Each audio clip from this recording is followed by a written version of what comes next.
Hey guys, Xaryu here, and today I am playing more on my Arcane Mage. As you guys asked, I saw in the comments last time I played, they're like, more Mage, more Mage, more Mage. So here is more Mage. I'm playing with Jimmy Russells, aka Swagged, and NP, aka Jay. We are playing some Arcane Sub-Rogue Disc Priest RMP. This is a comp that I didn't really believe in at first, but after playing it more and more, I'm like, oh, this comp isn't too bad. This comp isn't too shabby. So I've been having a good time. Definitely want to play more of it, but I like it more than Frost for two reasons. One, I don't die as quick as a Frost Mage because I have more blinks, but two, because I have a little bit of consistency. Right away, I use my Mat's Invisibility to secure a full sheep onto the Paladin, and we get a sap onto the Mage and a cheap shot onto the Priest. So once again, beautiful cross CC. This is what we're aiming to get the entire game, is getting that cross CC while we're going for our kills. We get a cheap shot onto the Priest, and we actually kidney the Mage and get that ice block immediately. So we open up onto the Mage actually out of that sap, and that sap is kind of there to keep him in place. Mage is playing Relentless, and he's Orc, so the stuns aren't going to last as long, but he isn't going to have a trinket. Paladin, so this is actually a mistake. The Paladin bubble sacks the Mage, and the Shadow Priest also life swap, so it's a little bit of an overlap defensively for the God comp. But they still have a chance versus us. I think we are pretty favored in this matchup as long as we don't do anything too crazy, or as long as we kind of stick to the script, we should win. We go into the Paladin now with that full kidney, and we do get the Paladin's wall. He actually gets very low, about 20% life here, 13% life into that Blood of Silence, 3% life, 1% life there actually for a second, but he does pop those wings. Divine Favor actually spell steal the Divine Favor. I'll rewind that real quick. He uses that Divine Favor. This is what it looks like right here, and as he does that, I spell steal before that Divine Favor goes off, and it doesn't actually top him. So nice spell steal right there. Paladin's kind of running into the room. I have no blinks to chase him down. Do you get a sheep on the Priest? Right now I have that Priest set to my focus target, and the Mage is mind controlled, so we still have that triple CC, that mind control, the polymorph, and we are on the Paladin. Paladin has no trinket, no wall, no bubble, and there is no life swap from the Priest either. So if we go onto the Priest, he has dispersion. If we go onto the Mage, he has ice block. If we go onto the Pally, there is no bubble, there is no trinket, there is no wall. Obvious choice here is the Paladin. If we can get some type of cross CC or just a counterspell, something like that, Paladin is a great option. Right here, I get a counterspell on the Mage in his Arcane Tree. We get a half polymorph onto him. The Shadow Priest is free casting a little bit, and we go onto the Pally. Don't get that follow-up CC, but we do get him nice and low. Kidney shot comes out, gets spam sheeped, 18% as that quarter cheap comes out, and the Pally does go down. So we kind of just baited all their cooldowns. We kind of went through all their cooldowns, and we went on the target that was the most vulnerable. If the Shadow Priest had no dispersion, or if the Mage had no blocks, and the Pally still had wall, or we still had that trinket, we might have just went onto the Mage. So don't take away from this, oh, let's just kill Paladins. That's not what you should take away. You should take away, okay, the Pally had no trinket, no wall, and no bubble, whereas the Shadow Priest had dispersed, the Mage had ice block, so they went onto the Paladin during that go. Okay guys, next up, we are on the Grand Arena. We are fighting a Fire Mage, a Holy Paladin, and an Assassination Rogue. We fought these guys a bunch yesterday. I think we are pretty favored in the matchup. We are beating them over and over and over again. I think Arcane just has a lot of survivability against a team like this. I can just keep kiting, I can keep running. Every time they want to go on me, every time they CC my Priest, I have either a temp shield, I have an invis, mass invis, blink, displacement. There's usually something going on that I can do to prevent the damage. This is actually a really bad opener. So I try to blink sheep the Paladin, but he keeps running in circles, and I don't actually land that sheep immediately. I do manage to get the sheep, but the reason I say this is bad is because I've already used both of my blinks, and they haven't even opened up yet. It's still okay because we get the full sheep on the Paladin, we get the sap on the Mage, and we can open up onto the Mage. It's not the worst thing ever, but it's not as good as it could be. Get that Arcane Orb out, go for the spell steal on the temp shield. I do get that temp shield, and now they open up on me. I trinket. So this is actually a huge mistake on my part. I trinket when we overlap with pain suppression. So my Shadow Priest, or my Disc Priest rather, uses that pain suppression, and I use trinket and temp shield. Terrible, terrible, terrible. So one of two things should have happened. Either I should have not trinket temped, so that's probably, I probably should have just not trinket tempt here to save that defensive cooldown, or my Priest should have held that pain suppression, and I should have said, I'm going to trinket temp here, I'm fine. So one of the two things, but what we don't want to do is overlap the temp shield and the pain suppression. Personally, I think the pain suppression was great. I should have just held my temp shield. Now right about here, the full blind comes out onto the Priest. The pain suppression is ending. Now is when I want a temp shield. So if I temp shielded right now, it would have been a beautiful temp shield, but I don't have it. A little unfortunate, so I'm going to take quite a bit of damage. I'm sheeping the rogue, so we can't get any follow-up TC. onto my priest out of that blind, get that full sheep on the paladin, doing damage to the mage, but that paladin does get the sacrifice off in that smoke bomb. So beautiful hand of sacrifice by the paladin. Rogue is chasing me down. I'm keeping the slow on him. I'm keeping the sheeps on him, keeping that Frost Nova on him. This Rogue is probably so upset because he cannot move, keeping him really, really controlled. But this is what I'm talking about, guys. Constantly running around, playing around line of sight, and when they want to go, I am doing my best to avoid their damage. Now here, my priest is like right around the corner to the left, right? As you can see here on the minimap, he's right around the corner to the left. He's right about here, and I'm just like 1 yard out of line of sight. This is the Vendetta from the Rogue. He's popping all of his cooldowns. I don't have Trinket available, and the priest is just like 1 yard out of range, just literally in a Nova and a Dragon's Breath. So I am forced to go into the ice block there, but we can get some counter pressure now. Am forced into the ice block, but I come out of the block, we get that sap into the polymorph, and we proc the mage's cauterize, and we get his ice block. So now I don't have an ice block or a trinket, but the mage has no ice block and a no trinket. I think paladin still might have bubble, and once again, the rogue is playing Orc Relentless, so not the best kill option.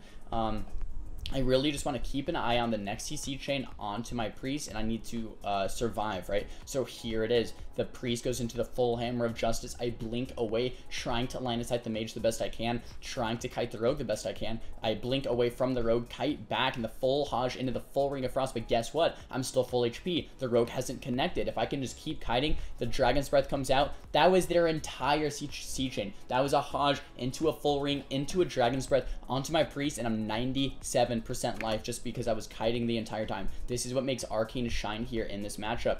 The sacrifice does come out. We go onto the paladin for a second. We get his trinket and his wall. So no, Pally has no trinket. Wall, he still has bubble available. Mage has no trinket for 20 seconds. No ice block available. No cauterize available. So I still like mage as the kill here. If we can get some CC onto the paladin, I think he can still bubble, but sometimes bubble just isn't enough. Have quite a bit of damage here. We get the full fear onto the Pally and the rogue. Crucial fear here. Critical CC chain coming out. The full poly lands on the Pally after that fear. Arcane Orb comes out. Tons of damage here onto the mage. We do get the bubble. He uses his divine favor, but the mage does go down. So nice kill there.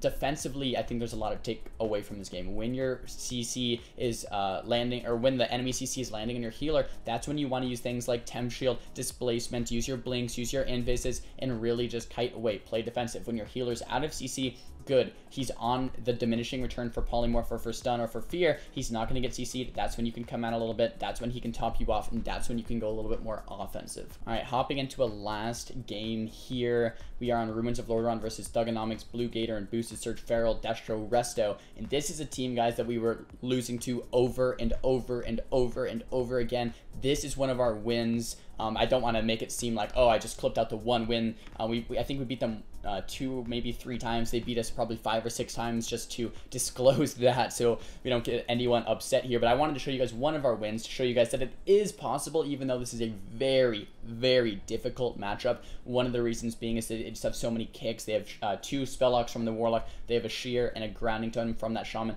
They have a kick and stuns from the Feral Druid. So they have constant stops. If they kick me in Arcane, I'm pretty much rendered useless. Right away, get that full sheep onto the Shaman. The Feral opens up onto me. Warlock uses his wall. Fear coming out. Nice fear there. But we don't really get much besides that wall. What we really want to do here in this matchup is avoid the Earth Shield. We want to go on the target without the Earth Shield, and if the target that we want to go has Earth Shield, what we can actually do is hit the Earth Shield off, right? So we just hit the Earth Shield from 4 stacks or 3 stacks, 2 stacks, maybe go with 1 stack Earth Shield, or we go with a fresh, 0 stack Earth Shield if we can get there in time. But during this full blind, the Warlock has Earth Shield that entire time, and it finally comes off now. We get that full sap out of that full blind, which is beautiful, into another sap. Let's see if we can follow up with the fear. Does look like that half fear is going to land. I could have killed the Warlock here, I think, so I'm just going to go back in time for 1 second. He was at 13%. I had a Arcane Barrage available. I was stunned though, so if I could have just gotten the barrage off, he was 100% dead, but I do have to block because I myself, I'm at 17%. I come out of my block immediately to get that kill, but the link comes off as well. That fear does end. So heartbreaking there. Like, I was like, no, I could have killed him, but I was stunned. Feels bad, man. But the game still goes on. I'm getting Chaos Bolted here out in the open, trying to get to a pillar the best I can. The closest pillar to me is right here, so I can start line of sighting these bolts, but the problem is my priest is really far from me. not really his fault, not really my fault. It's just I need to get to a pillar. He's at a far pillar. I have 0 blinks available. He uses the life grip, but it does get rooted. So now we're separate. We're separate from each other. This is kind of another mistake. I need to get to my priest ASAP, but I just don't have blinks available. I have 1 blink available now, so as soon as I can use this, I'm going to use it to get back to my priest. I'm out of line of sight, trying to get back in my priest line of sight. There it is, back in line of sight. He uses the pain suppression. Full fear comes out of my priest. Now I'm getting low. My rogue is getting low as well. I do get locked out. Have no block available, remember. The warlock is definitely a viable kill target, though. If I can get this full sheep here, full sheep onto the shaman, warlock's getting a little bit lower. He still has that 4-stack earth shield, though, so he's going to be fine for now. Just Nova that shaman, trying to keep him nice and slow. Going for a juke on the shear here. Do juke the shear. Get a half sheep onto the shaman. No interrupts left from them. Actually, they still have a spell lock available, but this is kind of the downtime. This is where it gets a little scary. The shaman's on DR, the warlock's on DR. This is where we have to just survive. So I'm playing on this pillar up here on the little hill on this map, running in circles, trying to avoid these chaos bolts the best I can. Do you have mass invisibility available? Use it right away, trying to get some type of CC off of that. We're hitting the shaman. Shaman's getting very low, 45% life. He has no earth shield. He does get that wall, though. That there was a gap in our stuns there. Looks like it got interrupted, so the shaman is going to be fine. The feral has no trinket. If we do, I'm not sure if we have a smoke bomb available or not, but if we do have a smoke bomb, that is definitely an option. And that warlock, once again, he has no wall, I don't think, and no trinket for about 10 more seconds. So the warlock, if we can hit off that earth shield, get him nice and primed up, is a kill option as well. But once again, this is just such a hard team to live against and such a hard team to set up kills against because they do have so many stops. So this is one of those matchups where if they just play everything well defensively, it's going to be very hard to win. Feral, though, full blind onto the shaman, full kidney into the cheap shot onto the feral. Blood Elf silence the warlock there during his cast, but the feral just goes bare and gets that wall off at very low HP and does survive. Get another sheep off there. The arcane orb getting me back to up to 4 stacks. But I do get locked out. So once again, every time I try to make something happen, boom, stopped in my tracks immediately with their stops, right? I just can't ever get anything going really against this team. Feral has Earth Shield now, and they're going to keep Earth Shield onto the Feral. So as much as I want the Feral because he has no trinket, it's kind of obvious now. Steal that Dark Soul immediately from the Warlock. Warlock has no Earth Shield, though, so now that's the target that we want to go. If we can get some type of CC onto the Shaman, he is playing Relentless. He's not going to have trinket for any out, so if we can get a long CC chain onto him, that could be the start of our kill. I think I'm gonna go for a polymorph here onto the shaman. I do get feared though on my mass invisibility, very unfortunate. Kidney shot coming out onto the shaman. Arcane orb to get those stacks, blinking over to the shaman, double blink to land that polymorph. Arcane power, presence of mind, so much damage coming into the warlock. Looks like I can get a re-sheep onto the shaman, so full sheep into the half sheep. Can we get a fear? Full fear coming out, just spamming those arcane blood, spamming that damage. Barrage lands and he does die in that smoke bomb. Nice kill there. Very close match. It's a very difficult match for us. We can win, and if you're going to win, that's how you're going to do it. Long CC chains onto the shaman, going on the target without Earth Shield. It is possible, but it's very, very difficult. Guys, if this video is helpful, thumbs the video up and let me know that it was helpful. If the video was boring or not helpful or whatever, thumbs it down so I know it was not helpful. Talk to me in the comments down below about what kind of videos you want to see for next time. I've been playing a lot of my Rogue, Shadow Priest, even my Arcane Mage recently, RBGs, 2s, 3s, whatever. Let me know down below in the comments. Don't forget to subscribe, and I'll see you guys next time. Peace!